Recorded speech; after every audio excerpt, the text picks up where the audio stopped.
Fala pessoal, tudo bem com vocês? O Boca elimina o Palmeiras dentro do Allianz Parque, no brilho do goleiro Sérgio Romero, e chega a mais uma final de Libertadores. Os erros de Abel Ferreira, dele e da diretoria. Sim, a gente precisa falar sobre isso. Chega mais, eu sou o Chico Garcia, inscreva-se no canal e vamos juntos!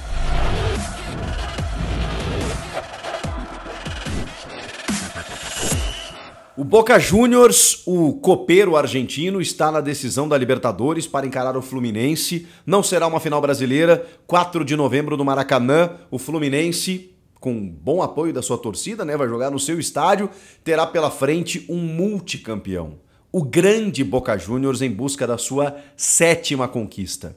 O Boca tem 6 Libertadores e chega até a sua 12ª final. O mais impressionante é que o Boca chega até essa decisão sem ter vencido um jogo sequer na fase de mata-mata desta competição. Sim, o Boca Juniors não venceu nenhum jogo, empatou 6 confrontos, levou todas as decisões para os pênaltis e o seu goleiro Romero acabou decidindo para o Boca. Da mesma forma aconteceu agora no Allianz Parque. Ele é um fenômeno defendendo penalidades. São 23 cobranças enfrentadas e 12 pênaltis defendidos. Em cada uma dessas disputas ele pegou 2 pênaltis, pelo menos 2 pênaltis em cada uma. É muito difícil isso acontecer. E nessa decisão contra o Palmeiras, ele pegou as 2 penalidades, as 2 primeiras penalidades do Palmeiras, dos 2 melhores batedores. Do Veiga, que foi uma defesaça. O Veiga chutou cruzado muito forte, a meia altura ele pegou. E o Gomes, Gustavo Gomes, que chutou até meio mal, assim, mascado, no cantinho ele foi lá buscar também. Impressionante. Impressionante a capacidade desse goleiro Romero. Mas até chegar nas penalidades a gente tinha um jogo pela frente. E, repito, com o Boca, obviamente, querendo levar a decisão para os pênaltis. Sabíamos que isso ia acontecer. Depois do 0-0 lá na Bombonera, em que o Boca até teve algumas oportunidades, tinha chegado bem em algumas... tinha tido algumas chances com o Cavani, com o próprio Merentiel, a coisa não aconteceu. Bom, o Boca, para encarar o Palmeiras no Allianz Parque, esse Palmeiras do Abel Ferreira, que é bicampeão, ou Palmeiras do Abel Ferreira da Libertadores, sabia que ia ter que fazer um jogo de catimba, de marcação e de alguma tentativa na transição, no contra-ataque. Escalou o mesmo time e aí teve o gol do Cavani na jogada do Merentiel. É curioso, gente? Porque a gente está falando de um jogador que foi emprestado ao Boca, mas o Boca paga 100% dos seus salários, tem opção de compra, já está negociado com o Boca, inclusive. Não dá para você fazer aquele acordo de cavalheiros, de que ele não pode enfrentar o seu atual clube, ou ex-clube, enfim, ou o clube que está envolvido.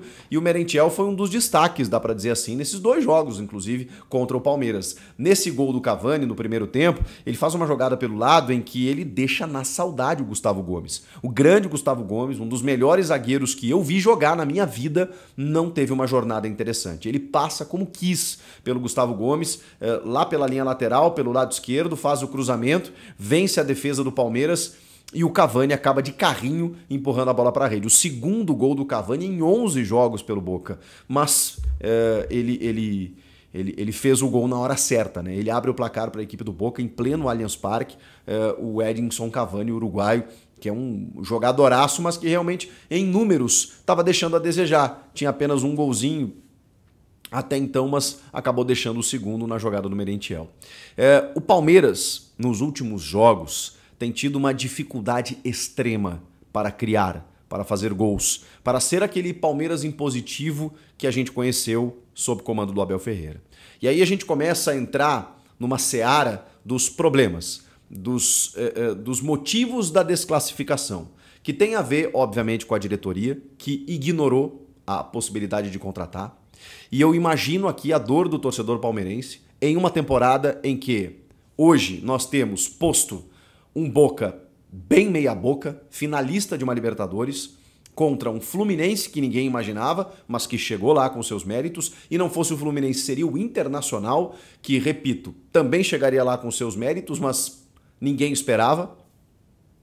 O Botafogo caminhando para ser campeão brasileiro, mas obviamente as coisas ainda estão indefinidas pelo momento do fogão, mas o Botafogo, que ninguém imaginava também lá no início da temporada, e aí você olha para o Palmeiras, com o Flamengo tendo problemas internos e criando problemas para si próprio, com o Atlético Mineiro também com a sua dívida aumentando e não conseguindo ser postulante como fora em 2021, e aí você vê o Palmeiras podendo, pela estrutura, pelo dinheiro, pelo técnico, pelo trabalho consolidado, por uma base montada, continuar sendo protagonista dos títulos no Brasil.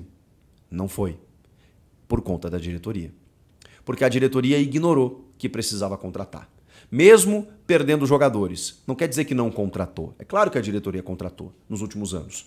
Flaco Lopes, o próprio Merentiel, o Richard Rios, que veio esse ano, o Arthur, que chegou bem, inclusive, e esse foi alvo de um alto investimento. Cri. Só, né? Só. Então, quando você olha para este Palmeiras, você vê o próprio treinador pedindo reforços nas entrevistas, você vê os torcedores entendendo, você vê a crônica esportiva, que nem sempre está certa, na maioria das vezes não está, e eu sei que o torcedor às vezes não dá bola para isso, mas é mais um ingrediente, percebendo. Gente, o Palmeiras, para continuar vencendo, você perde um volante, você perde um meio atacante, você perde um centroavante. Cara, você tem que contratar, você tem que repor. É o Palmeiras. E quando eu digo é o Palmeiras, é porque é muito difícil ser hegemônico em conquistas no Brasil. E o Palmeiras tinha essa chance, como o Flamengo teve e desperdiçou nessa temporada, por conta de erros da diretoria. O Palmeiras poderia, manteve o técnico, tem uma base, só que aí o que acontece? Você já perdeu alguns jogadores negociados e não repôs. Aí você repõe pontualmente, mas aí você perde o Zé Rafael, como aconteceu em determinado momento. Ele reinventou o Gabriel Menino. Ele teve que reinventar o Gabriel Menino e tudo mais, teve que recorrer à base. Ou o Richard Rios, que chegou mais na metade para o fim. Quando ele perde o Dudu, ele tem que improvisar dois laterais. Ele tem que muitas vezes trocar o Arthur de posição. Ele tem que apostar em moleques que são muito bons, mas muito talentosos. Endrick, Luiz Guilherme e Kevin especialmente. Especialmente esses, e ainda tem o John. Mas eles não são a solução ainda. O Endrick até acho que já é. Mas vocês entendem o que eu quero dizer? Faltou jogador. Faltou. O Abel mesmo disse que não é mágico. E ele não é. Ele é um baita treinador.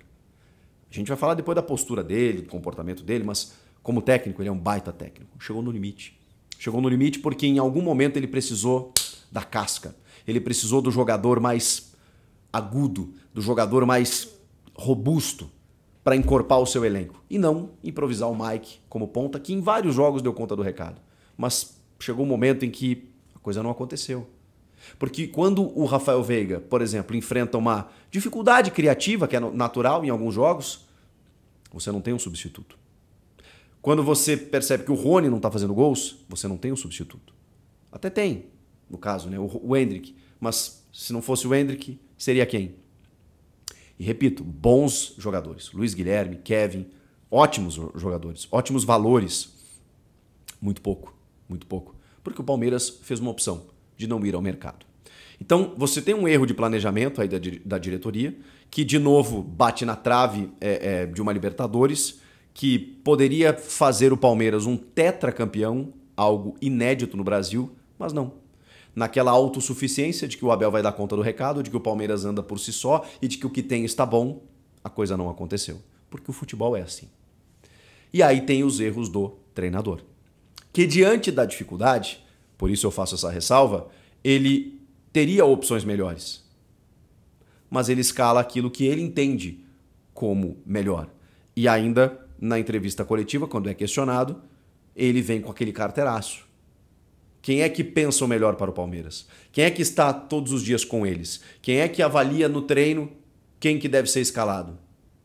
São as perguntas que o Abel profere de volta para a imprensa. No caso, ele está ali, ele faz as suas escolhas e prefere errar com as suas convicções. Palavras dele. Tá bom. Ok. Mas vocês viram o que aconteceu quando o Endrick entrou no segundo tempo hoje, né?